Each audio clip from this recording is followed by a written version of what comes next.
mbokk yi asalaamaaleykum ñu ngi nuyu waa Sénégal yëpp di nuyu waa àdduna bi yëpp di nuyu aussi waa Casamance particulièrement ville de Ziguinchor bi nga xam ne yàlla def na may weer di souhaiter ñëpp une bonne fête de Tabaski muy l'une des fêtes les plus importantes ci Sénégal ak ci àdduna di leen ñaanal di ko ñaanal suñu bopp ñu fekk ko ak yu bëree bëri te mu ànd ak barke ànd ak wërsëg ànd ak wér-gu-yaram waaye ànd ak jàmm surtout ndax lu waaye am tam jàmm rek je crois que am na ci manqué yu bëri di wax tamit ni fête bi ni mu waroon neexee en tout cas ci ñu neexee ko noonu parce que jamono jii ñu koy feete am na fii ci Casamance diggante Ziguinchor ak Bignona ñaari famille yoo xam ne ñu ngi dund naqar te dara tegu leen ko dul assassinat mooy rey boo xam ne rey bu nit tey la ñu def ko ci seeni doom mooy li xewoon ci manifestation pacifique waaye Macky Sall joxe ndigal pour ñu tiire ci ay nit ñoo xam ne yooyu ñu woon gànnaay yooyu ñu woon dara li ci gën a métti nag mooy gannaaw liñ leen faagagale ci anam boobu ba jamono ji ñu toll seeni mbokk mënuñoo jot ci seeni néew pour mu leen denc ñuy wax nag Sénégal ni nañu arbitre nañu anticiper ci yenn yi balaa muy jur loo xam ne dina doon musiba ndax tey procureur mi ngi nangu ay néewu jàmbur procureur u Ziguinchor jamono jii ñuy wax moom ma nga dem toog Dakar ak njabootam di tabaski waaye bàyyi ñii ak seen naqar boo jëlee kaaw Bignona bi ba léegi lànk nañu ne duñu delloo néew waaye lànk nañu wax sax nit ñi lan moo rey xale bi li ñuy wax genre de mort boo ñëwee fii si Bignona dañoo def seen rapport te def nañu autopsie ne xale bi li ko rey du bal waaye arme blanche ñu ne leen kon yoon may nañ ñu def ñuy wax contre expertise te contre expertise boobu famille bi am na sañ-sañu jaare ci avocat am tànn ak expert ñu tànn ak expert boo xam ne ci ñi gën a xarañ la ci Sénégal ndax chirurgien la médecin légiste la waaye c'est le moom mooy le deuxième expert en balistique au Sénégal procureur la lànk ne famille bi amul droit tànn expert ne day bind ordre des médecins ñu tànnal ko noonu expert mooy li mu dooroon te teg ko ci loo xam ne du dëgg ndax xam na ni xale bi dañ ko dóor bal te force de sécurité ñoo ko dóor bal lii injustice la ba famille yooyu tey xamuñu lan la ñu tabaskee waaye muy benn injustice yu bëree mooy saa su dara amee rek fii Casamance rawatina Macky Sall dina yónni ay itam ne leen dóor leen ay fetal ñu rey ay nit diggante mars 2021 ak tey 2022 juróom ñaari xale rey nañ leen ci manifestation yoo xam ne yoruñu gànnaay yoruñu dara loolu moo tax ma feddal li ma waxoon mooy Macky Sall dafa am problème Casamance ndax président de la République warul doxalee noonu benn pàcc ci réew te lii amul feneen fu muy am ci Sénégal waaye mu gën a garawati tey ku ñu jàpp ci manifestation Dakar li ngay njëkk a laaj mooy ndax Casamance keroog dem nañu ci procès bi ñuy déglu nit ñi kenn ci xale yi ñëw na taxaw ci kanamu juge bi ak kanamu procureur Dakar ne ko bi ñu ma jàppee dañ ma laaj ñu ma tudd laaj ma sama carte d'identité ma santu Casamance ñu dugal ma ci fourgon ne ma yéen ñëpp ay rebelle ngeen loolu suñu force de l'ordre est-ce que loolu moo war a doon seen taxawaay te loolu mosul am fii ci Sénégal bi nekk Sénégal bu léegi yu mel nii nag suñ ci anticipé wul yàq na ay réew yu bëree ñii di wax nag naan Ousmane Sonko li mu wax dafa garaw dama ne quand on n'a pas le courage de dénoncer l'injustice il faut avoir la pudeur de se taire quand on dénonce l'injustice. Man kenn mënu maa boole Sénégal yàlla li ma may ci Sénégal defe naa du ma ne kenn am ko def waaye néew li ñu ko am ñiy wax ñëpp bu ñu àndoon Bawol maa leen ëpp mbokk Bawol bu ñu àndoon Siin maa leen ëpp mbokk Siin bu ñu demoon Saalum noonu bu ñu demoon Gànjool maa leen fa ëpp mbokk bu ñu demoon Waalo maa leen fa ëpp mbokk parce que yàllaa ma may loolu ci ñi mu boole ci samay parents ba ma bokk fépp kon man mënuma am xalaat luy xaajale Sénégal waaye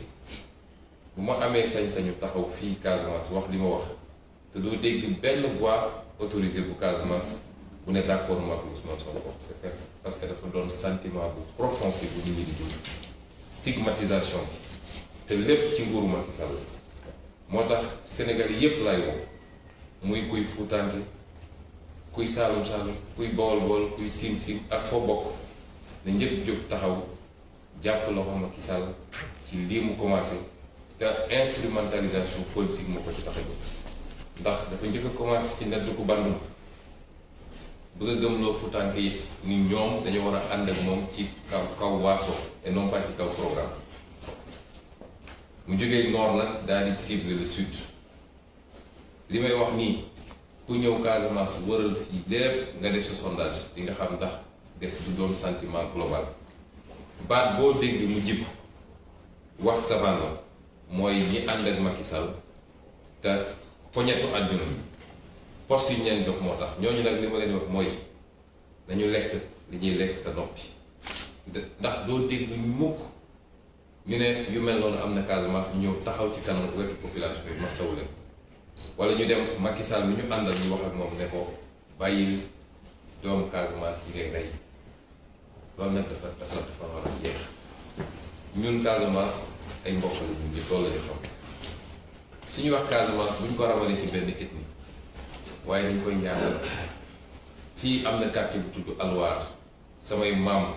alpulaar yi ñoo ko fi sànc boo fa demee ñoo ko ëpp soo demee ay quartier wala quartier yëpp sax boobu nu mu tasaaroo di nga fekk Mankaan di nga fekk Manjaak di nga fekk olof di nga fekk séeréer di nga fekk keneen ak keneen loolu fii rek la am ñun amuñu problème yooyu waaye nag dañu jàpp ni am na loo xam ne bu ñu ko seetaanee ba mu egg fenn du baax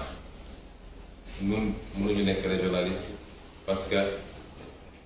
ku am yaayu Bawol am maam Fuuta am ay nijaay fépp ci Sénégal mënoo am loolu te suñu yéene mooy diriger Sénégal man diriger Casamance taxumaa jóg diriger Fuuta taxumaa jóg diriger Dakar taxumaa jóg président de la République du Sénégal laa ñaan yàlla mu def ma ko bu ko defee li ñu am ci xalaat ak yéene ci Sénégal ak ci Afrique ñu def ko ba ñëpp gis coppite bi loolu moo ñu tax a jóg kon tey feetu joie la tey bésu joie la bésu mbégte la bésu bànneex la waaye am na tey ay sénégalais yoo xam ne amuñu bànneex boobu te lu leen ko xañ mooy li ñu faat seeni doom ba pare nangu seeni néew ni duñ leen ko delloo loolu bu ko dénoncé wul rek ngeen jégal mu ci kàddu gi doon ci dëgg ñi wax tamit waa Ziguinchor ñi nga xam ne ñooñu wóolu ba dégg ñu mairie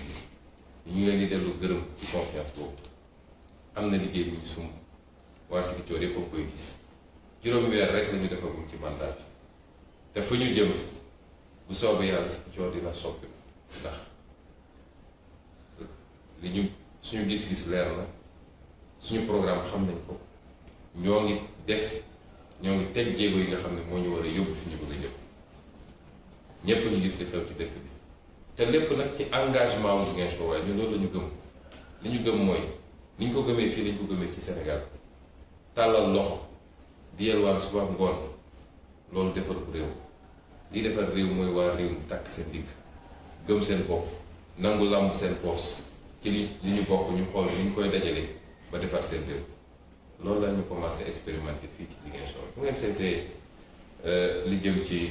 nettoyage dëkk bi ak curage caniveau yi naam wax nañu ay entreprise ñu abonné ay matériel waaye volontaire dëkk bi ma leen delloo njukkal ay xale yoo xam ne woo nañ leen luy si ba léegi nii amul kenn kuñ ci jox 10 000 francs ñoo tàkk seen tubéy wag seen yére dem dugg ci caniveau yi dugg ci marché yi defar dëkk bi ba tey jii ñëpp xam nañ li muy taw si coor bëri na waaye ñu ngi sant yàlla bi mu commencé taw ba léegi kenn déggul ni inondation amagul ñu ñaan yàlla mu continuer noonu lañ ko fas yéene def ci leneen ak leneen ak leneen ba nga xam ne ñun waa dëkk bi ñooy defar suñu dëkk loolu mooy suñu gis-gis ci Sénégal mooy suñu gis-gis ci Afrique talal loxo la nga am ci alal nga seetaan ba tubaab bi ñëw jël ko wala fois talal loxo ñu lay lebal nga tabax quelques ponts quelques yoon ñu naan félicitation te bor ba war a fee des suñuy sët ak suñuy sëtaat di ko fay loolu bokkul ci suñu gis-gis ci politique suñu gis-gis mooy alal gi ñu yàlla jox nañ ko téye d'abord ci or ci pétrole ci zircon ci leneen ak leneen gannaaw bu ñu ko téye ba mu dëgër ñu xool nuñ koy liggéeyee ba mu baax bu loolu weesoo nag ñu xool nuñ koy séddalee ba Sénégalais bu nekk am ci wàllam loolu mooy suñu gis-gis ci politique tey mairie bu ndaw lañu yor foofu la ñuy commencé waaye nag bis bu ñu yàlla wóoloo ko dénk ju noonu lañ ko bëgg a doxalee téye d'abord suñu alal ba mu dëgër yor ko ci yorin bu rafet ba détournement du am sàcc alal du am waaye nag fexe ba ñëpp jot si loolu mooy suñu programme toujours ci Ziguinchor li may wax mooy tappal yi fi daan am jeex na man dama di maire boo xam ne neexaluma kenn population yi ñoo ma fal pour ma defar dëkk bi ci loolu laay liggéey nañ ma ko sante it dafa am ay règles yoo xam ne dañ ko tëral règles yooyu du ma ci mus a wàcc ku yaakaar ni yiñ doon def di def ay fausse facture dem commander ay ceeb rocc fekk xaalis bi ngay jëlaat ci suuf di ko distribuer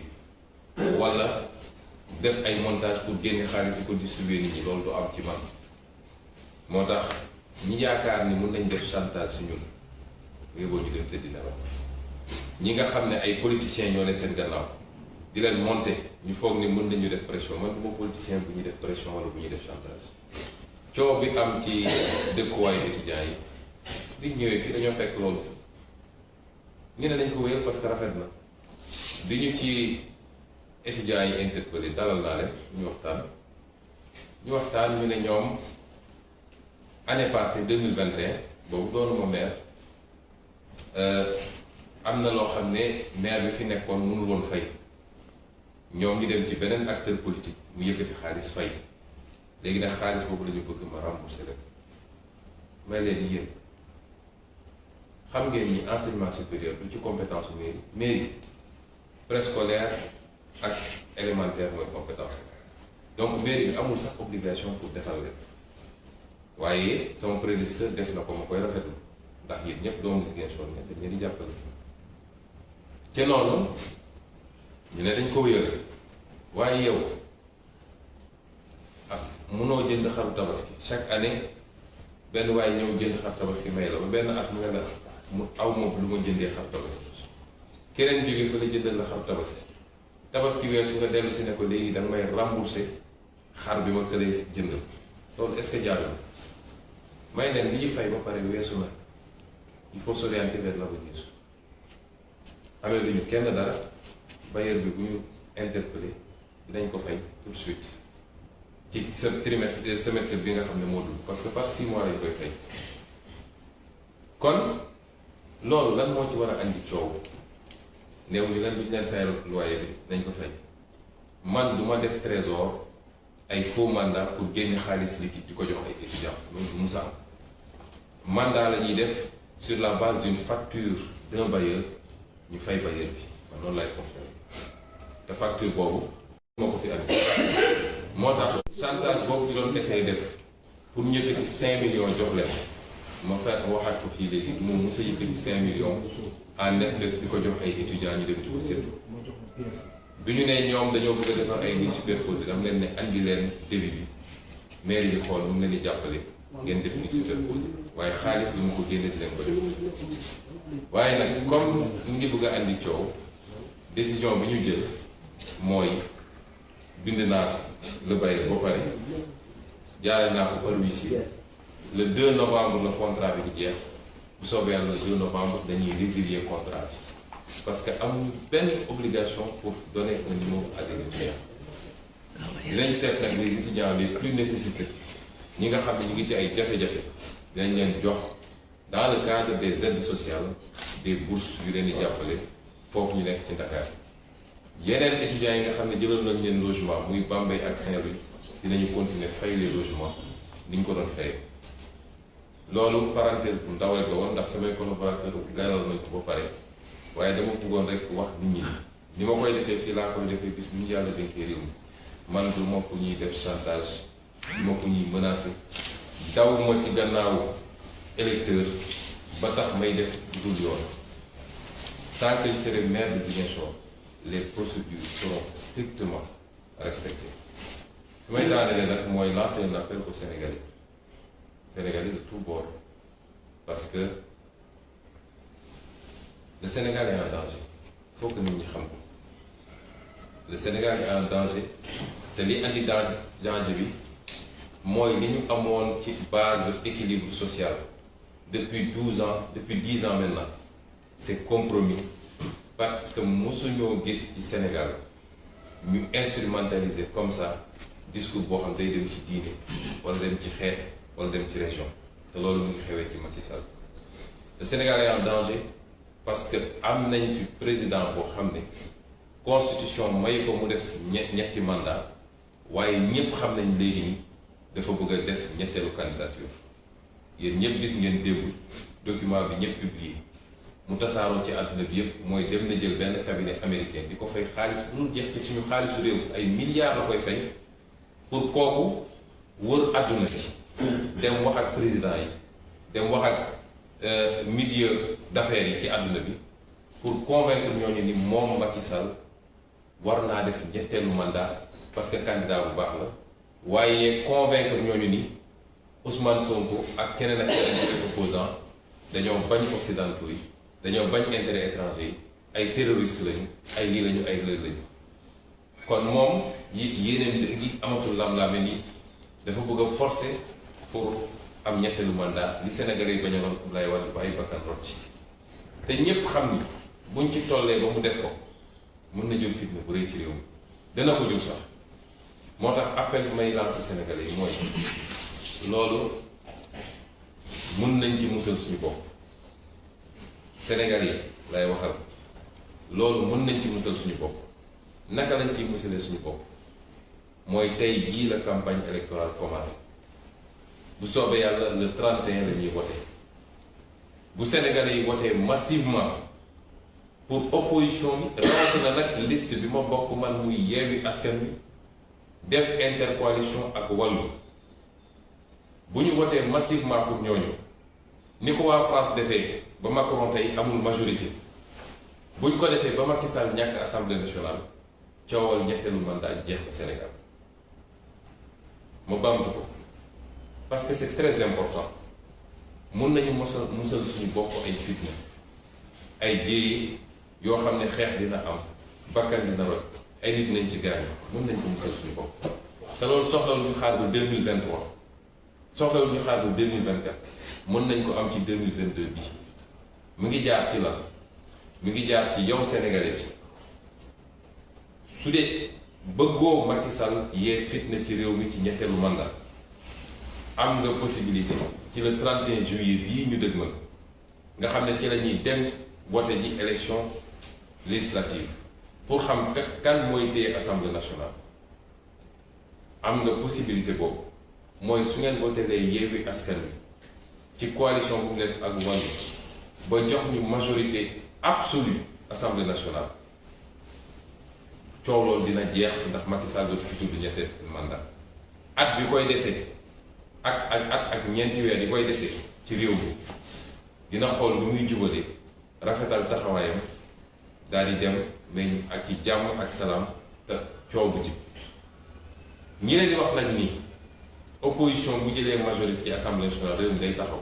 wax ñu leen lu am de opposition bu responsable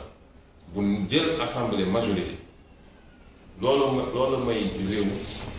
loolu may réew ki nga xam ne moom la ñu jiital ci boppu réew mu xam ni amul sañ-sañ boo xam ne lu ko neex def ci réew mi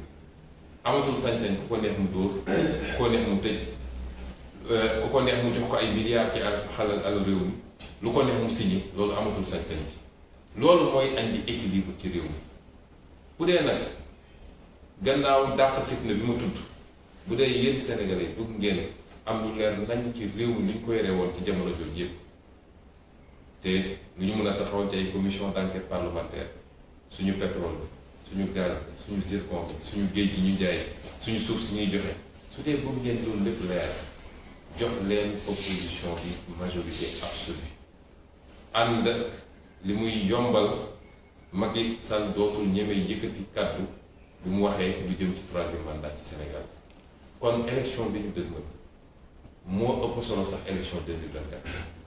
ndax moo mën a musal Sénégal ba faw ngeen war a xam rek ni adduna yépp mu ngi jël bëtam teg ko ci Sénégal adduna yépp ñii parce que seeni intérêt yu rëy rëy la yoo xam ne Macky Sall signé na leen ay contrat yoo xam ne yu bon a bon ci Sénégal la waaye lu baax a baax ci ñoom ña ca des parce que am nañu njàqare ci démocratie ak stabilité Sénégal parce que Sénégal dafa mos a nekk réew mu stable malgré problème yi ñu ci am kon yow citoyen Sénégal bi bul rater rendez-vous bi nañu farlu suivre campagne bi ba su 31 ba ñépp génn taux de participation bi doon taux de participation exceptionnel ñu voté massivement pour l'opposition loolu mooy jàmmu Sénégal loolu mooy indi stabilité définitivement ci réew mi lii lañu bëggoon waxtaane ak yéen mbokk yi ci réew mi waaye ci fii si Ziguinchor ak ci wax joo xam ne saa su taxawee rek dañuy bëgg a fexe ba créer benn dossier bu bees ci Ousmane Sonko may wax nag ni man kenn mënu maa booleeg Sénégal man ak Sénégal mooy jën ak géej gi man fu ma dem ci Sénégal sama kër la fu ma dem Sénégal sama région la ethnie boo jël Sénégal sama ethnie la loolu yàllaa ma ko may kenn mënu maa booleeg Sénégal waaye nag ni ñu bëgg a fexee ba téye làmmiñu nit ñi ba kenn du ñeme wax ci problème yi am rawatina fii ci sudu Sénégal bi loolu jeex na ci Sénégal saa su dara amee rek ñu war cee wax dinañ ci wax te dinañ ko wax ni ñu ko war a waxee ñuy woo Sénégalais yépp nag ñu gën a dëgër gën a jàppante bañ manipulation politicienne yi bañ ñi nga xam ne pouvoir jaral na leen lu nekk ñu dugg suñu diggante Sénégal amul waaso amul xiiro foo dem di nga fekk famille boo dem di nga ko fekk xeet yépp ndax dañuy séyante suñu biir dañuy ànd suñu biir dañuy bokk di jëflante suñu biir loolu mooy Sénégal bu ñu nangu nguuru Macky Sall yàqal ñu ko ñu ngi leen di gërëm di leen sant salaamaaleykum.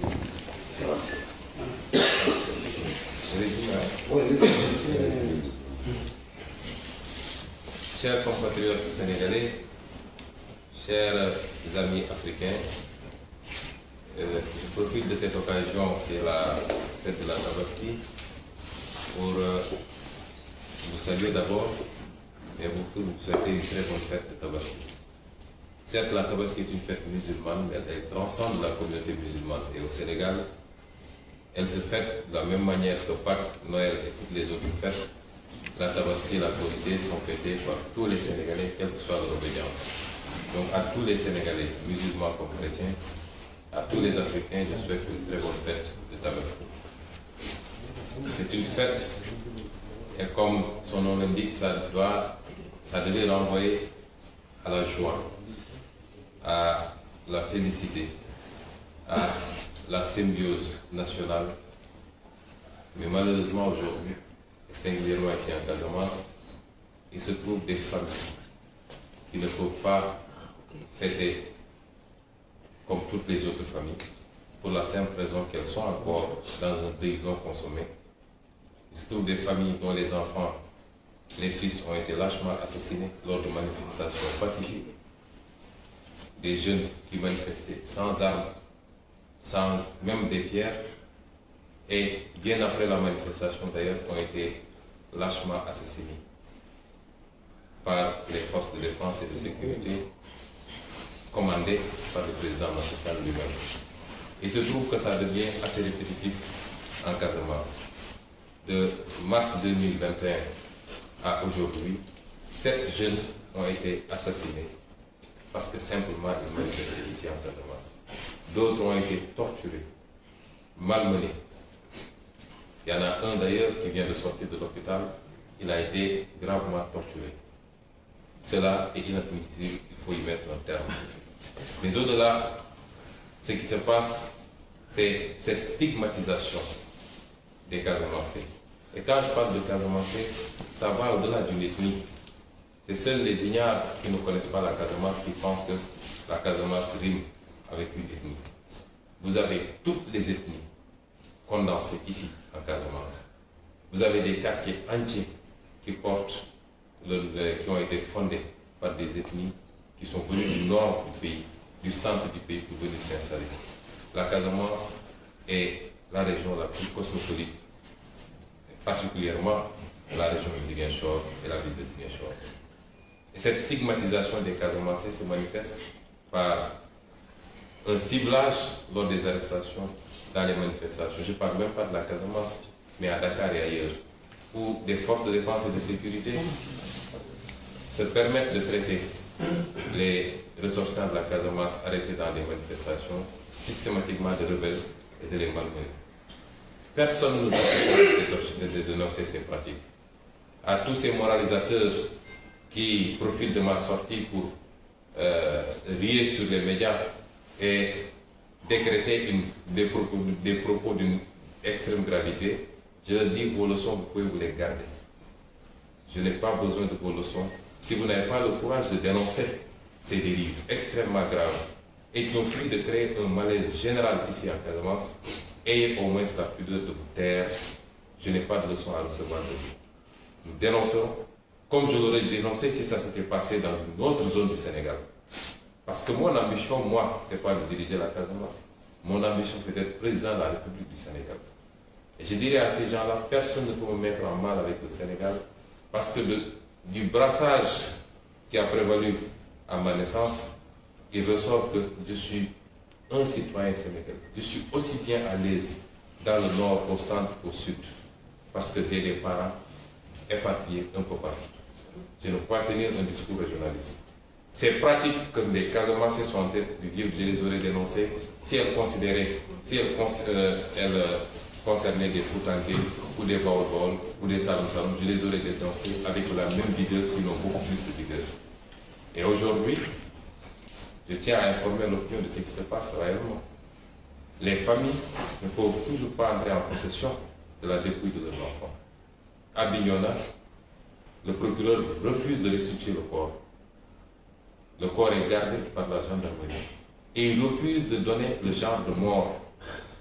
À Ziguinchor, ils ont prétendu avoir fait une autopsie pour conclure à une mort par arme blanche, par un objet contondant. Les familles ont souhaité faire la contre-expertise, ce que la loi leur permet. Les avocats ont retenu un expert qui se trouve être l'un des meilleurs de sa spécialité, chirurgien, médecin légiste et en même temps deuxième expert balistique au Sénégal. Parce que dans le cas d'espèce, le procureur peut librement choisir pour faire l'autopsie, la première autopsie, soit de saisir l'ordre des médecins ou de désigner lui-même. Mais quand il s'agit de contre-expertise, c'est la famille, par la voix de ses avocats, qui a le droit de choisir un expert. Et le procureur refuse cela. Il vient d'adresser un courrier au président de l'ordre des experts pour lui demander de désigner un autre expert, ce que nous n'accepterons pas.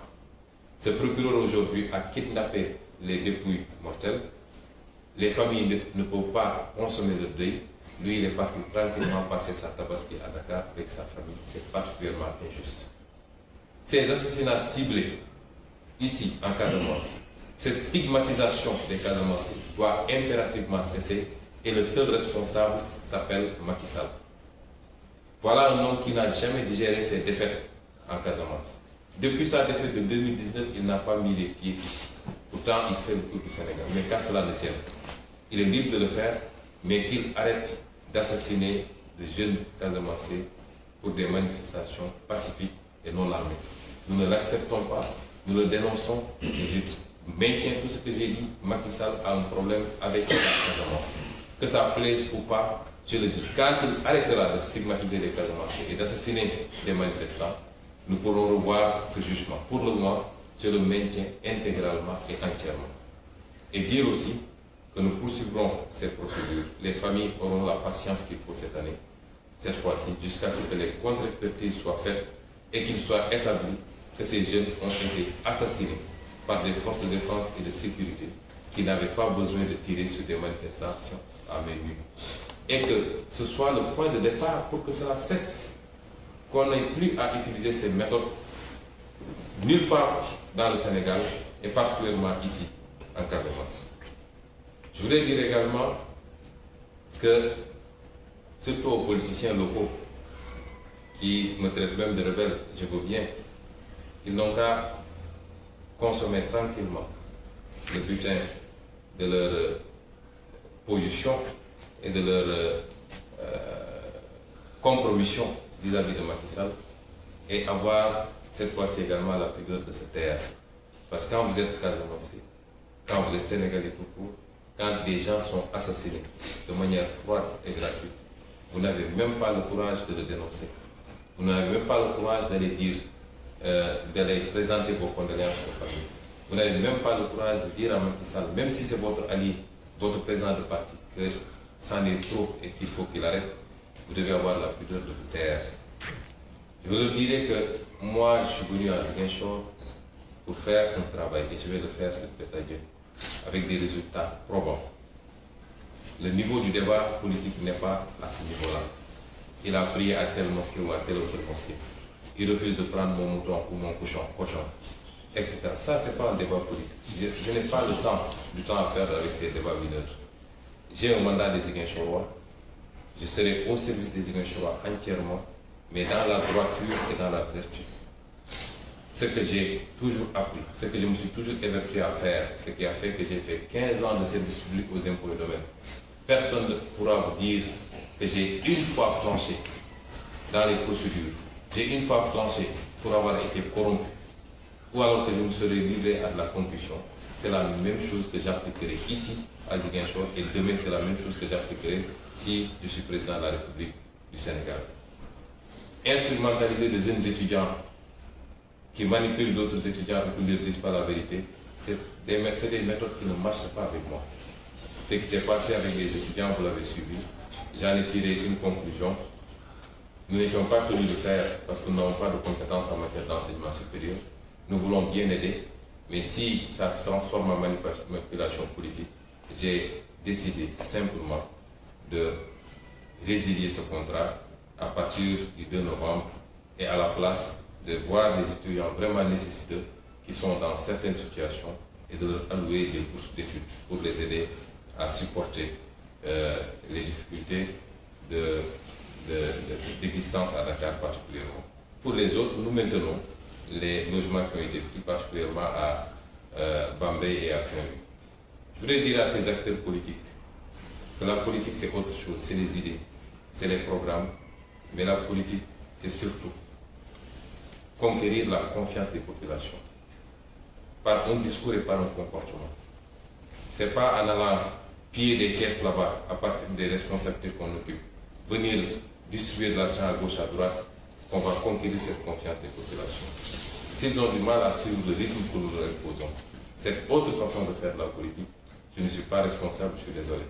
Et les choses vont changer, ça va commencer ici, et s'il plaît à Dieu, ça va aller plus loin. Je voudrais également lancer un appel aux Sénégalais parce que c'est extrêmement important. Nous savons tous maintenant que Macky Sall est décidé à faire un troisième mandat. Et décidé à déposer une troisième candidature. Parce que troisième candidature ne rime pas avec troisième mandat. Le président Abdoulaye Wade avait décroché sa troisième candidature, il n'a pas obtenu un troisième mandat. Nous savons tous que Macky Sall est décidé à faire une troisième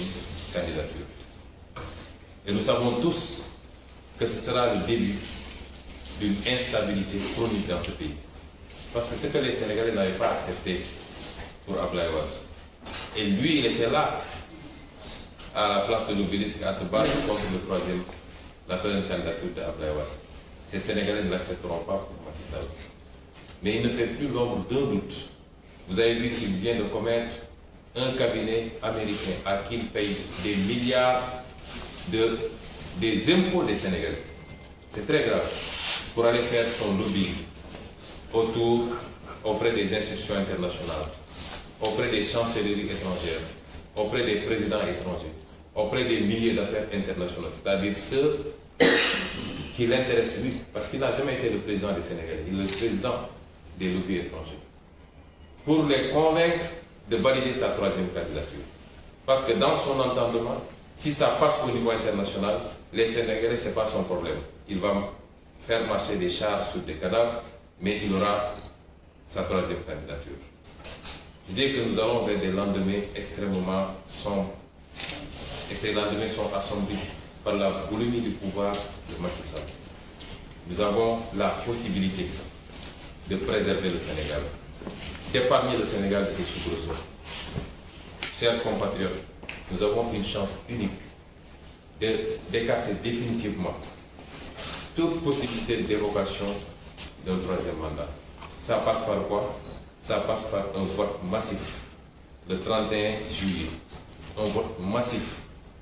en faveur de la coalition Yewwi Askan Wi et de l'intercoalition Yewwi Askan Wi Wallu. Parce que si Macky Sall perd l'Assemblée nationale, le débat du troisième mandat est derrière nous. Je veux que les Sénégalais en soient conscients et convaincus.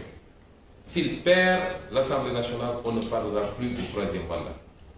Si on lui donne encore une majorité, il va en sortir regardé, il va immédiatement engager le débat du troisième mandat qui risque de brûler ce pays. Est-ce que nous souhaitons cela? Absolument non. Et à ceux qui vous disent que si l'opposition est majoritaire, le pays sera bloqué. Dans combien de pays l'opposition a été majoritaire? Aujourd'hui en France, le président Macron n'est plus majoritaire, il a une majorité relative mais pas absolue. Aux États-Unis, à toute élection de mi-mandat, à 90%, c'est l'opposition qui arrive majoritaire au Sénat et au Parlement. Et ça n'a jamais bloqué le pays. Si vous voulez aujourd'hui, au-delà de l'aspect stabilité du pays, si vous voulez également que nous commencions tous à travailler, à se réapproprier notre pays, à avoir toute la lumière qu'il faut sur la manière dont ce pays a été géré, particulièrement dans la gestion de nos ressources naturelles, par rapport à la corruption. Vous entendez des proches du président qui gardent des milliards dans le chambre, alors que le Sénégalais, le petit gourgour, ne peut pas se payer un mouton. Par rapport à la gestion de tous les secteurs socio-économiques de ce pays, il faut confier l'Assemblée nationale à la majorité.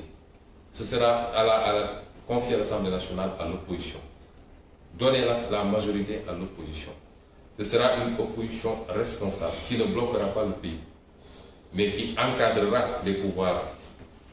du président Macky Sall. Parce que comme dit l'adage, pour que la démocratie marche, il faut que le pouvoir puisse limiter le pouvoir. Or, vous avez vu que la justice, et une bonne partie de la justice, est phagocytée par le pouvoir exécutif. Vous avez vu que l'Assemblée nationale n'a été l'ombre que d'elle-même pendant ces 5 dernières années. Si vous voulez avoir un contre-pouvoir, il faut aujourd'hui faire confiance et voter massivement à l'opposition, qui, pour les 15 ou 16 mois qui resteront pour les mandats, le second mandat et dernier mandat de Macky Sall, cette opposition-là se chargera d'encadrer de manière très responsable l'exécution du pouvoir et des décisions exécutives. C'est cela que je voulais délivrer comme message. Nous vous remercions encore une fois. Nous vous souhaitons une bonne fête et nous vous demandons, quel que soit